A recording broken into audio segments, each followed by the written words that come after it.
Election commission of Pakistan کے مطابق Saint کے انتخابات 2 اپریل کو ہوں گے، جبکہ انتخابی شیڈول 14 مارچ کو جاری کیا جائے گا۔ خفیہ رائے شماری ہونے کے باعث سینٹ انتخابات تقریباً ہر مرتبہ تنازعات کا شکار ہوتے ہیں۔ سینٹ کی موجودہ 48 نشستوں پر انتخابات کے بعد نمبر گیم کیا ہو سکتی ہے؟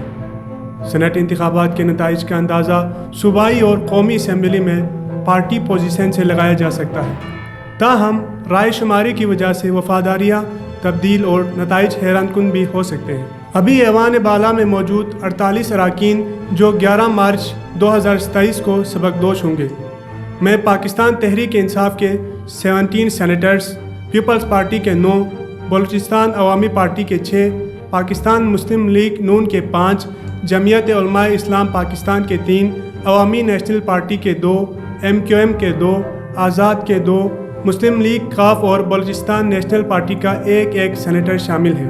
2 اپریل جن 48 نشستوں پر سینٹ انتخابات ہوں گے، ان میں پنجاب اور سندھ سے 12 جبکہ خیبر پختونخوا اور بلوچستان سے 11 نشستوں پر انتخابات ہوں گے۔ فیڈرل کی 2 نشستیں ہوں گے۔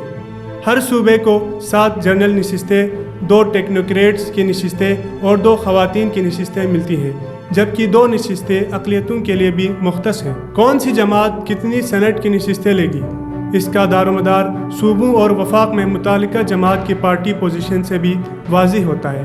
مرکز میں حکومتی اتحاد سے بھی سینٹ کی نشستوں پر اثر انداز ہو کر سینٹ کے کوٹے کے مطابق سینٹ سیٹوں کا کوٹا نکالا جاتا ہے۔ جیسے ہر صوبے کی جنرل سیٹیں 7 ہیں تو ہر صوبے میں صوبائی اسمبلی کی اراکین 7 سے تقسیم ہو جاتے ہیں۔ گزشتہ سینٹ انتخابات میں اراکین کا کتنا تناسب موجود ہے؟ گزشتہ انتخابات 2 مارچ 2021 کو ہوئے تھے، جن میں پنجاب سے تمام 11 سینیٹرز بلا مقابلہ منتخب ہوئے، جبکہ خیبر پختونخوا اور بلوچستان کی 12 اور سندھ کی 11 نشستوں پر الیکشن ہوا تھا۔ بلوچستان کی 12 نشستوں پر 6 بلوچستان عوامی پارٹی، جمعیت علماء اسلام پاکستان کی 2 نشستیں، 2 آزاد، 1 NP اور 1 BNP جماعت کو نشست ملی۔ خیبر پختونخوا کی 12 نشستوں میں سے 10 پاکستان تحریک انصاف، جبکہ جمعیت علماء پاکستان اور عوامی نیشنل پارٹی کو 1 نشست ملی۔ پنجاب کی 11 نشستوں میں سے 5 PTI، 5 مسلم لیگ نون اور 1 مسلم لیگ کو ملی۔ اس طرح سندھ کی 11 نشستوں میں سے 8 پیپلز پارٹی، 2 MKM اور 1 PTI کو ملی۔ فیڈرل کی 2 نشستوں میں سے 1 پیپلز پارٹی اور 1 PTI کو ملی۔ اب بات کرتے ہیں سینٹ انتخابات کی۔ ایوان بالا اراکین کا انتخاب اسمبلیوں میں موجود عوام کے منتخب نمائندے کرتے ہیں۔ صوبوں سے سینٹ کے امیدواروں کا انتخاب وہاں کے صوبائی اسمبلی کے اراکین، جبکہ وفاقی دارالحکومت اسلام آباد سے سینیٹر کا انتخاب اراکین قومی اسمبلی کرتے ہیں۔